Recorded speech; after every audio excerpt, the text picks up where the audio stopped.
আমার কাজিনের বার্থডেতে এই কেকটা অনেকেই জানতে চেয়েছিলেন যে কোথা থেকে নিয়েছি। আসলে এই কেকটা আমরা ঘরেই তৈরি করেছিলাম। যেহেতু হচ্ছে মোটামুটি কেক তৈরি করতে পারি আমি আর আমার আম্মু, তাই চিন্তা করলাম যে ফ্রোজেন বা এলসার যে কেকটা এটা হচ্ছে আমরা তৈরি করব।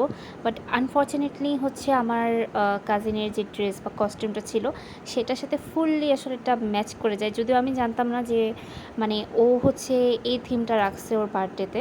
তারপরেও আমরা হচ্ছে মানে আমার কাছে মনে হচ্ছিলো, যেহেতু আমি জানি ও এলসা পছন্দ করে, তো আগে থেকে চিন্তা করেছিলাম যে এই কেকটার থিমটা আমরা এলসাই দিব। তো ওই কেকটা আমরা তৈরি করি এবং এই কেকটা অনেক সুন্দর হয়েছিল, সবাই অনেক বেশি প্রশংসা করেছে। আর সবথেকে বড় কথা ছিল যে এই কেকটা যেমন সুন্দর ছিল, তার থেকেও বেশি ছিল যে কেকটা অনেক বেশি মজার ছিল, সবাই খুব পছন্দ করে। আর এই কেকটা অনেকে জানতে চেয়েছে যে কী ফ্লেভার দিয়েছি।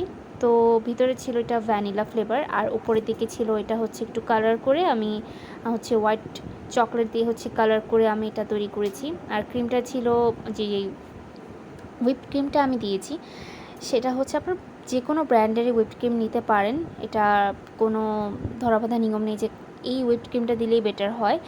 তবে ভিভো ছাড়া যে কোনো ব্র্যান্ডেরই হুইপ ক্রিম অনেক ভালো কাজ করে কেকের ক্ষেত্রে। আর এখানে আমার মামি হচ্ছে বার্থডে উপলক্ষে এই যে চিলি চিকেন, কাবাব আর মানে অনেক রকমের আইটেম তৈরি করা হয়েছিল এই দিন। আর এদিকে ছিল চিংড়ি, আর এটা ছিল রোস্ট। রোস্ট মানে শুধু রোস্ট না, আসলে সবগুলো খাবারই আসলে এতগুলো আইটেম খাওয়া যায় না। তো প্রথমে হচ্ছে আমি এখানে একটু কাবাব নিয়েছি, আর আমি একদম অল্প পরিমাণে রাইস নিয়েছিলাম, মানে পোলাওটা কম নিয়েছিলাম।